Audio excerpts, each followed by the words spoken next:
Synthetic அப்படிங்கிற அந்த போதைப் பொருளை கடத்துறது பெரிய பிரச்சனையாகி போயிட்டு இருக்கு. அதுல முக்கியமான ஆளு யாரு, இந்த சூத்திரதாரி யாருன்னு கண்டுபிடிக்கும் போது ஜாபர் சாதிக்குங்கிறவன் மாட்டினான். கிட்டத்தட்ட முதல்ல வந்த தகவல் படி பாத்தீங்கன்னா 2000 கோடி மதிப்புள்ள போதைப் பொருட்களை இந்தியாவில இருந்து மும்பை வழியாக ஆஸ்திரேலியா, சிங்கப்பூர். சரி, இந்த தொழிலை எப்ப இருந்து கடத்த ஆரம்பிச்சாங்க அப்படின்னு பாத்தீங்கன்னா திமுக ஆட்சிக்கு வந்ததுல இருந்து இதை செய்திருக்காங்க. போதை பொருள் தடுப்பு பிரிவுல இருந்து இதை ஒரு பெரிய விசாரணை நடத்தும் போதுதான் இந்த ஜாபர் சாதிக்குங்கிறவன் அது மூளையா செயல்பட்டதை கண்டுபிடிச்சு மங்கைங்கிற ஒரு படத்தினுடைய ஆடியோ ரிலீஸ். அந்த ஆடியோ இசை வெளியிட்டது யார் அப்படின்னு பாத்தீங்கன்னா முதலமைச்சர் மு.க. ஸ்டாலினுடைய மருமகள். இப்போ இந்த ஜாபர் சாதிக்கு இருக்காரு பாருங்க, இவர் கனிமொழி கூட நட்பா இருக்காரு, தொடர்புல இருக்காரு, மு.க. ஸ்டாலின் கூட தொடர்புல இருக்காரு. அதாவது கஞ்சா கிராமம் வரைக்கும் போச்சுது. இப்ப கஞ்சாவுக்கு மேல இப்ப சிந்தட்டிக் ட்ரக்ஸ் போய் நிக்குது. பஸ்ல மாணவிகள் எல்லாம் பீர் குடிக்கிறாங்க, இல்லைன்னா மதுபானம் குடிக்கிறாங்கிறது வீடியோ எடுத்து போட்டா எவ்வளவு பெரிய இதா இருக்கு. அதெல்லாம் நம்ம காட்சியை பார்த்துட்டு இருக்கோம். ஜாபர் சாதிக்குடைய அப்பா திருட்டு விசிடி வித்தாங்க, மகன் போதைப் பொருளை சர்வதேச அளவுக்கு கடத்தலாம். திரைத்துறையில கிட்டத்தட்ட 700 பேரை மதம் மாற்றணுமே அப்படி. அப்ப அதுல இருந்து தப்பிக்கணும் என்ன பண்ணணும், ஒரு வீடியோ போட்டுட்டு நான் யோக்கியன் அப்படின்னு சொல்லி தெரியும். யோக்கியம் தான் ஊருக்குள்ள தெரியுது. சீனாவுக்கு கூஜாத்திக்கிட்டு கும்பல் தானே இந்த திமுக கும்பல். இவங்க என்ன வேற என்ன எதிர்பார்க்க முடியும்? ராஜீவ் காந்தி, நம்ம நாட்டினுடைய முன்னாள் பிரதமர் ராஜீவ் காந்தி, அவரை குண்டு வச்சு சின்ன வேணுமா சிரிச்சுட்டாங்க. இப்போ டிஜிபி சங்கர் ஜிவால் இவரை விருது கொடுத்திருக்காரு. அவனுக்கு ஜாபர் சாதிக்கு விருது கொடுத்திருக்காரு. சூர்யா அவர் வச்சிருக்கிற அந்த அகரம் பவுண்டேஷனுக்கு இதுல இந்த மாதிரி போட்டு அந்த சர்வதேச கடத்தல் கும்பல் கூட தொடர்பு இருக்குன்னு மு.க. ஸ்டாலின் எதை பத்தியும் கவலைப்படாம இருக்காரு. அப்ப இதுக்கெல்லாம் கவலைப்படுறதுக்காக வந்த ஒரே ஒரு ஆத்மா, ஒரே ஒரு மாமனிதர் திரு அண்ணாமலை ஐபிஎஸ்.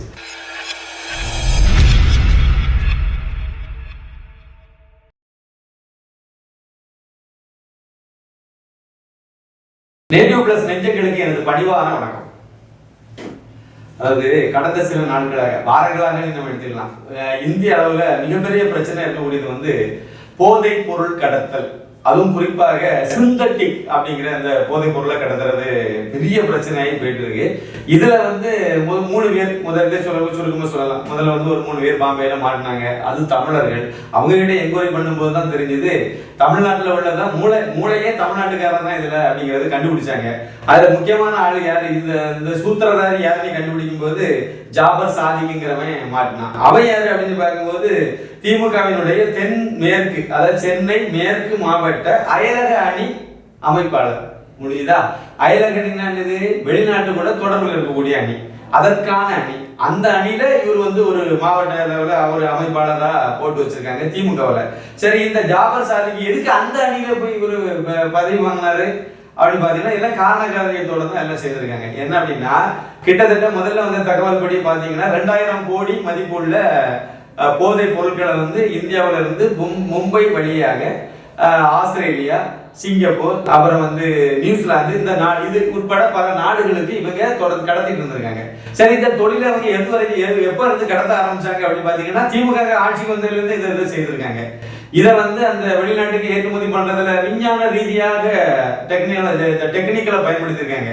எனது விஞ்ஞான ஊழலுக்கு சொந்தக்காரங்க கட்சி பாத்தீங்களா, அதனால இவங்களும் அந்த கட்சியை சேர்ந்தவன் அப்படிங்கிறதுல கரெக்டா அந்த விஞ்ஞான ரீதியில எப்படின்னா அந்த தேங்காய் பவுடர், அந்த பவுடருக்குள்ளால இந்த பொருட்களை மிக்ஸ் பண்ணி இங்க இருந்து அனுப்பி விட்டு இதை பண்ணிருக்காங்க. இதை கண்டுபிடிச்சிட்டாங்க.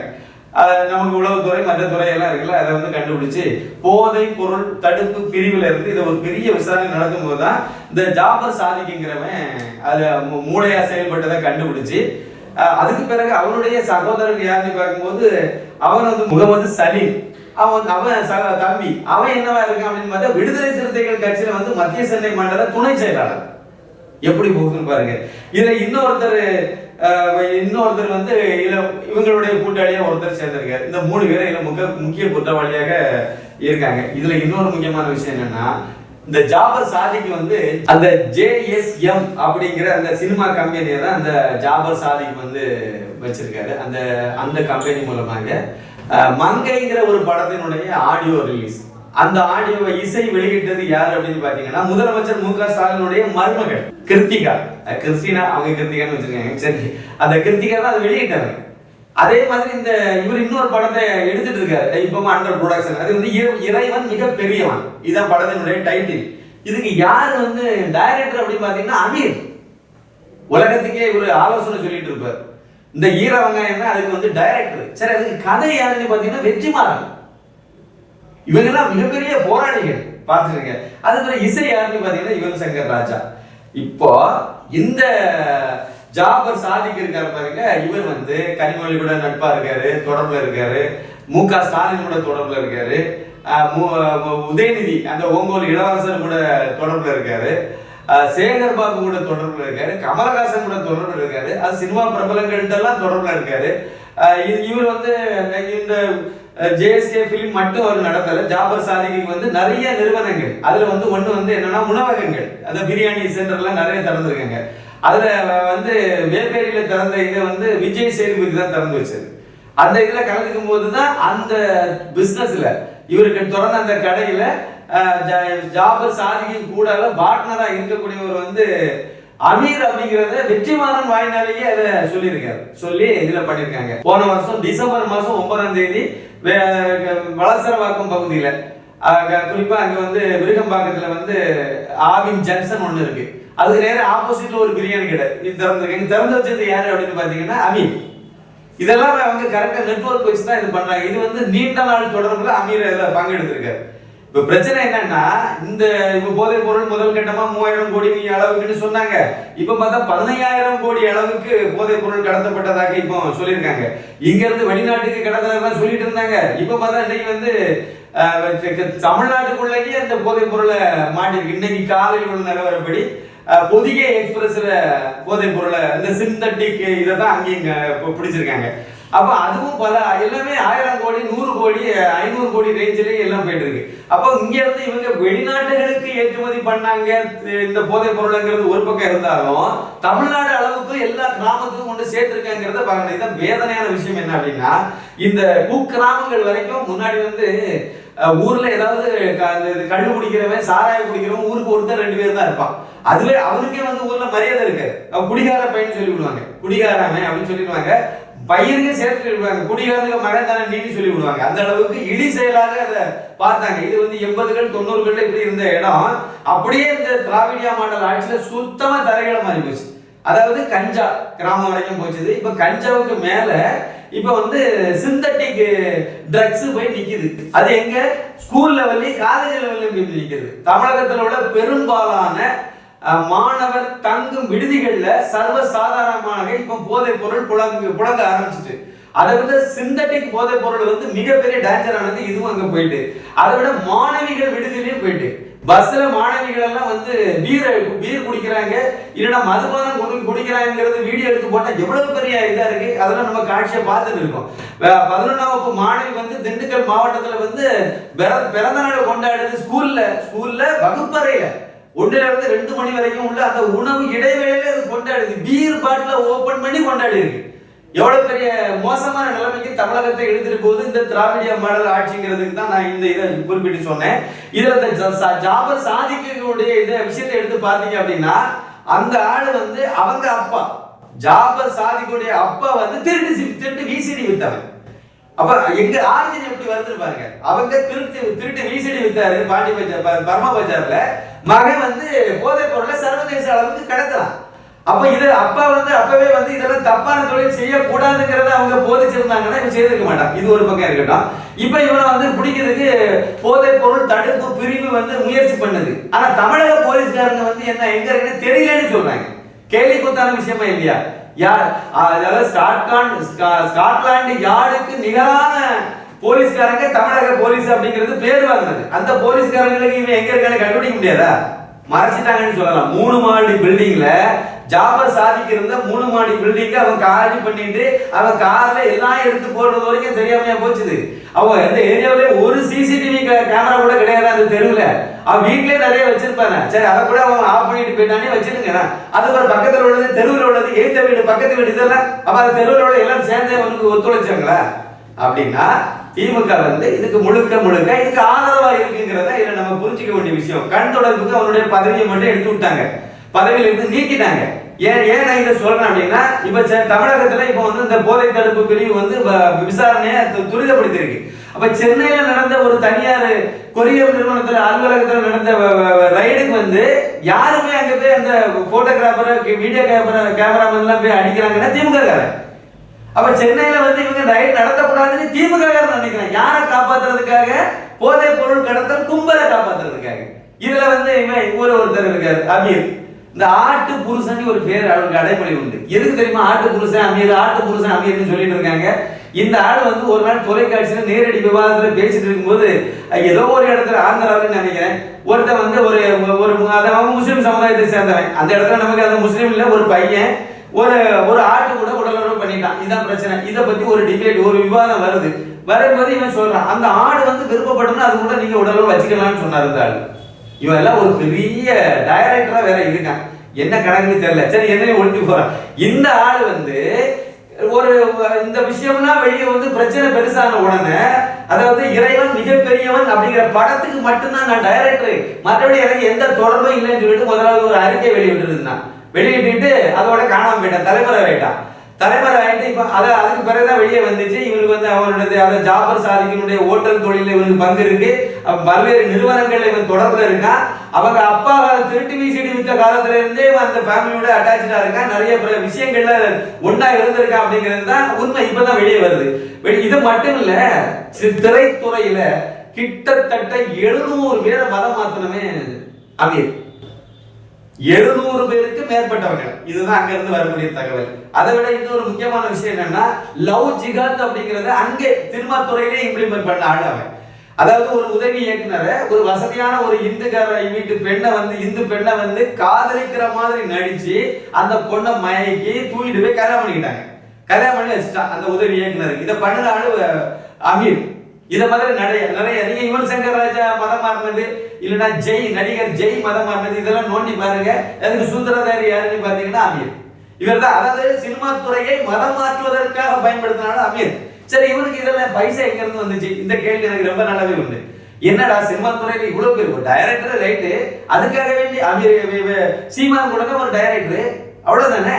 பாரதி ராஜா விட பெரிய டைரக்டரா இல்ல பாரத் சந்திர விட பெரிய டைரக்டரா இயக்குனரா அப்படிலாம் ஒண்ணும் கிடையாது.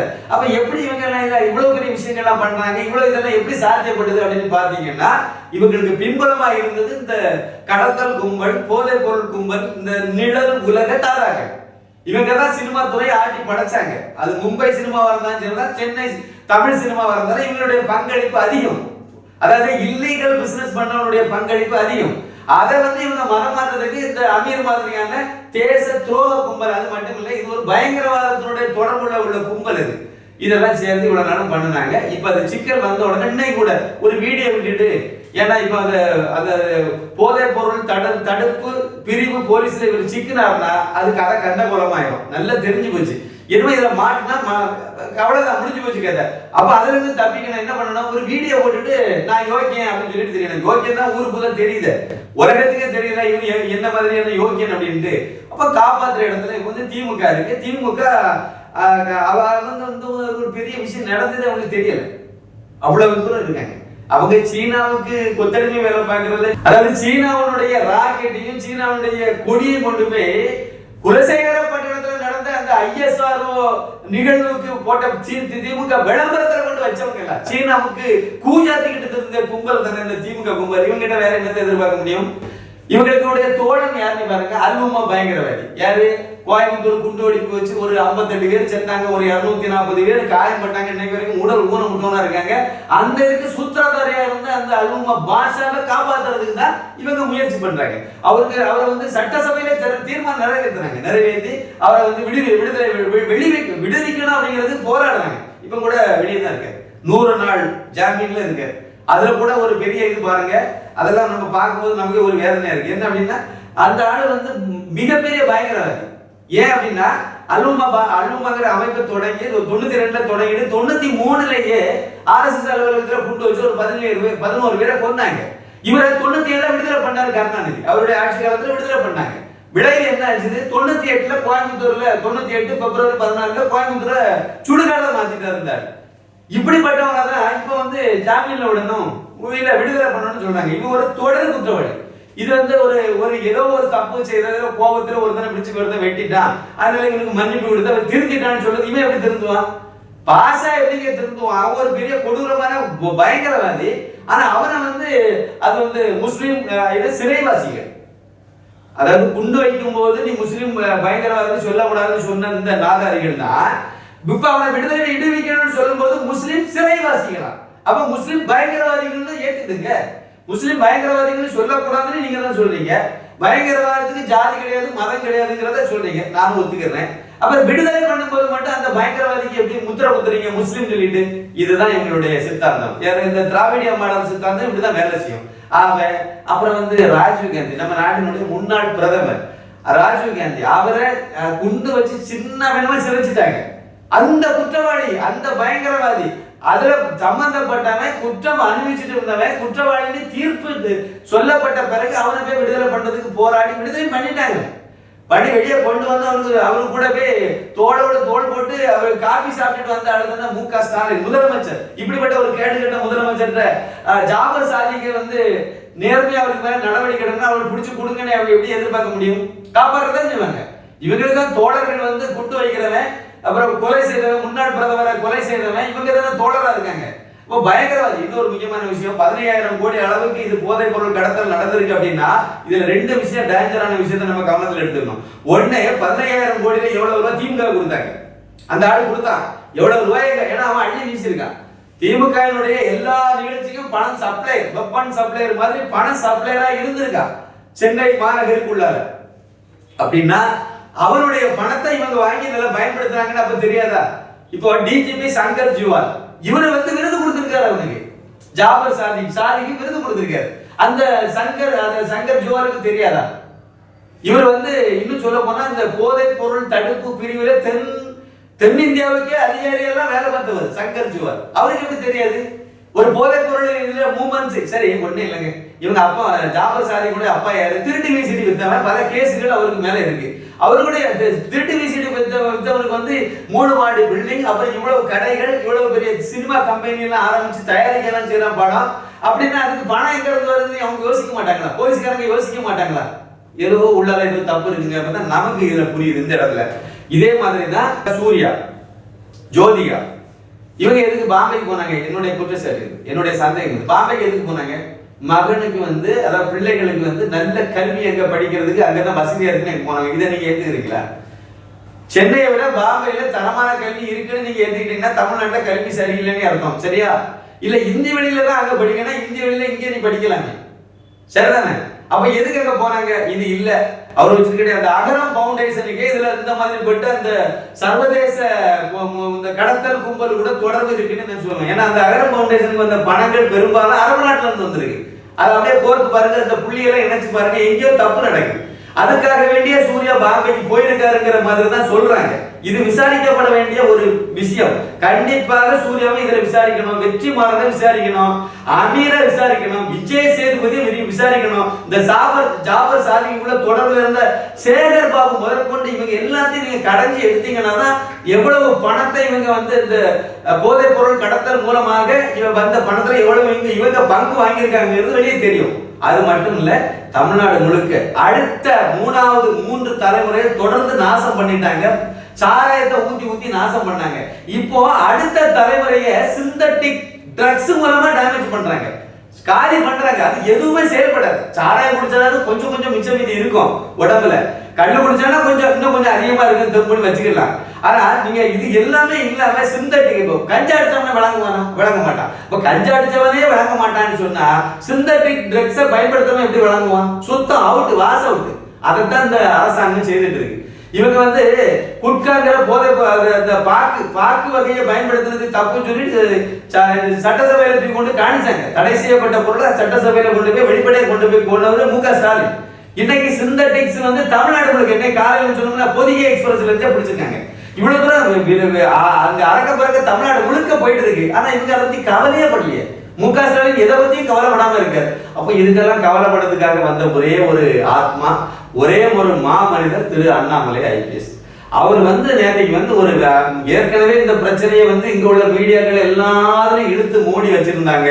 அந்த நேரத்தில் இவர் தான் அதை வெளியே கொண்டு வந்தாரு. மறுபடியும் 2 நாளைக்கு முன்னாடி குஜராத் பகுதியில வந்து கடல்ல வெளிநாட்டுல இருந்து பாகிஸ்தான்ல இருந்து கப்பல்ல வந்த போதைப் பொருளை வந்து அதை வாங்கிட்டு போது தமிழ்நாட்டுல இருந்து போட் வந்திருக்கு. அதையே இவர் தான் எடுத்து வெளியே சொன்னாரு. இப்போ கடைசியா நேற்றுக்கு வந்து ஒரு பெரிய ஆடியோ வெளியிட்டு இது வந்து மிக மிக நம்முடைய அடுத்த தலைமுறையை சுத்தமா காலி பண்றக்கூடிய ஒரு வேலை, இதுல இருந்து மக்களை காப்பாற்றணும் அப்படின்னா இந்த திராவிடியா மாடல் அரசாங்கத்திட்ட இருந்து தமிழர்களை மீட்கணுங்கிறத பதிவு பண்ணியிருக்காரு. அதாவது இந்த திமுகவில் இருந்து மக்களை காப்பாற்ற வேண்டியது நம்ம ஒவ்வொருவருடைய கடமை. அதனால ஒவ்வொரு பெற்றோரும் இணைந்து நம்முடைய வருங்கால சந்ததியை நம்ம காப்பாற்றுவோம்னு களம் இறங்கி இருக்காரு திரு அண்ணாமலை ஐபிஎஸ். இந்த இடத்துல தான் நம்ம அண்ணாமலை ஐபிஎஸ்க்கு ஒரு ராயல் சல்யூட் நம்ம அடிக்கணும். ஏன்னா எந்த அரசியல் தலைவரும் இந்த முன்னெடுக்கல. போராட்டம் நடத்துறது அரசியல் பண்றதுல வேற கதை. ஆனா அடுத்த தலைவரை காப்பாற்றுறதுக்கு இந்த அரசாங்கம் சரியில்லை, இது காப்பாத்தலையே. இவங்க வந்து அந்த போதைப் பொருள் குற்றவாளிகளை தானே, கடத்தல்காரனை தானே காப்பாற்றுறதுக்கு முயற்சி பண்றாங்க. தமிழ்நாட்டில் இதுவரைக்கும் 3 பேரை பிடிக்க முடியலன்னா என்ன போலீஸ் டிபார்ட்மெண்ட் இருக்கு தமிழகத்துல? 3 குற்றவாளி தானே. இந்த 3 பேரை எங்க மூவ் ஆகுறான்னு தெரியாதா? எல்லாருமே திமுகவுடைய மேல்மட்ட குடும்பம் எல்லாத்தையும் தொடர்புல உள்ளவங்க தானே, உங்களுக்கு தெரியாது? ஏங்க நான் இப்ப யார்ட்டாவது பேசிட்டு இருக்க போடலன்னா இதை ஒட்டு கேட்க தெரியுதுல்ல? அதுதான் இப்ப பயன்படுத்துறாங்க. நேர்மையான அதிகாரிகளால நாசம் பண்ணிட்டு இருக்காங்க. ஒட்டு கேட்கறது, அதை இடையில கட் பண்ணி விடுறது, இதே வேலைகளை செய்யறாங்க. நான் கூட நினைச்சேன் ஏதோ நெட்வொர்க்ல ப்ராப்ளம் நினைச்சேன். அப்புறம் விசாரிக்கும் போது தான் உண்மையை சொல்றாங்க. இல்ல இது வந்து நம்ம தமிழக காவல்துறையினுடைய இது உங்களுக்கு டார்ச்சர் கொடுக்க வேண்டி கட் பண்ணிட்டே இருக்காங்க. நான் நல்லா கட் பண்ணுங்க அப்புறம் தான் நானே புரிஞ்சுக்கிட்டேன். இந்த வேலையை பார்க்க தெரிஞ்ச உளவுத்துறைக்கு எவ்வளவு பெரிய மோசமான குற்றவாளிகள் இவங்க, சர்வதேச அளவுல பிரச்சனைக்குரிய குற்றவாளிகள் இவங்க. இவங்களை காப்பாத்துறதுக்கு ஒரு கேடுகட்ட ஒரு திராவிட மாடல் அரசாங்கம் வந்து அதுக்கு முன் வருதுன்னா இதை விட கேவலம் வேற என்ன இருக்க முடியும்? நம்முடைய சந்ததியர்கள் எல்லாம் வந்து பின்னாடி வரக்கூடிய எல்லாரும் வந்து ட்ரக்ஸுக்கு அடிமையாகி, சிந்தட்டிக் ட்ரக்ஸுக்கு அடிமையாகி எல்லாரும் நாசமா போகணும்னு நினைக்குது அப்படின்னா இதை விட ஒரு கேடுகட்ட அரசாங்கம் எப்படி இருக்க முடியுது? நம்மளுடைய அந்த தமிழகத்துல தான் இளம் விதவைகள் அதிகமாக வராங்க. எதுல? டாஸ்மார்க்ல மதுவை குடிச்சதுல இளம் விதவைகள் அதிகமாக ஆறாங்க அப்படின்னு கவலைப்பட்டு பேசுறது யாரு? தர்மபத்திரி கனிமொழி. இவ்வளவு பெரிய குற்றம் நடந்துட்டு இருக்குல்ல, இவ்வளவு ட்ரக்ஸ் அப்பட்டமா பிடிக்கிறாங்களே, பொதிகை எக்ஸ்பிரஸ்ல மாறிட்டாங்களே. அப்ப இவ்வளவு பெரிய விஷயம் நடந்த பிறகு எதுவுமே தெரியாத மாதிரி இவங்க உட்கார்ந்து இருக்காங்கன்னா இப்போ மக்களை காப்பாற்ற வேண்டிய இடத்துல திரு அண்ணாமலை ஐபிஎஸ் தவிர வேற நாடு இல்லை. அந்த ஒரே ஒரு மனிதன் மட்டும்தான் இறங்கி ஆக வேண்டியதுக்கு அவர் தான் இறங்கி இருக்காரு. அவர் அந்த முன்னெடுப்புக்கு ஒட்டுமொத்த தமிழகமும் அவருக்கு பின்னாடி நிக்குது. இந்த அரசாங்கத்தை நம்பி பிரயோஜனம் இல்லை. அண்ணாமலை நம்பினா மட்டும்தான் இனிமே எல்லாம் நடக்குங்கிறத மக்களே புரிஞ்சுக்கிட்டாங்க, நம்புறாங்க. அதனால மக்கள் வந்து அண்ணாமலை பின்னாடி வராங்க. நிச்சயமாக அண்ணாமலை தமிழகத்துக்கு முதலமைச்சராக வந்தா மட்டும்தான் இது மாதிரியான அவ்வளவு தவறுகளும் சுத்தமாக வழிச்சு வாரி சுத்தப்படுத்த முடியும். வேற யாரும் மாத்திர மாட்டாங்க. வேற எதாவது இருந்துட்டாங்கல்ல. இப்ப இவருடைய எடப்பாடி பழனிசாமி முதலமைச்சர் அந்த என்னதை பண்ணிட்டு இருந்தாரு, இதே வேலையை தான் அவனை அப்பவே இந்த கும்பல் பண்ணியிருக்காரு. இப்ப நான் சொல்லக்கூடிய இந்த ஜாபர் சாதிக்குங்கிறவன் அப்பவே ஆரம்பிச்சிருக்காங்க. இவங்க இப்ப வந்தவரை கொடி கட்டி பிறந்திருக்காங்க, அவ்வளவுதான். ஆனா அப்ப மட்டும் இது நடக்கலன்னு எப்படி சொல்ல முடியும்? அப்ப கஞ்சா எல்லாம் வித்துட்டு தானே இருந்தாங்க ஊரா. அப்ப அவங்களாலே இதை வந்து கட்டுப்படுத்தல. அவங்க தானே டாஸ்மார்க் கொண்டு வந்தாங்க. அதனால அரசாங்கம் மதுவுக்கு ஆரம்பிச்சதே வந்து அதிமுக ஆட்சியில தானே. அதனால அவங்களும் காப்பாற்ற முடியல. திமுக சொல்லவே வேண்டாம், சாராயம் காய்க்கிறதே அவங்க தானே.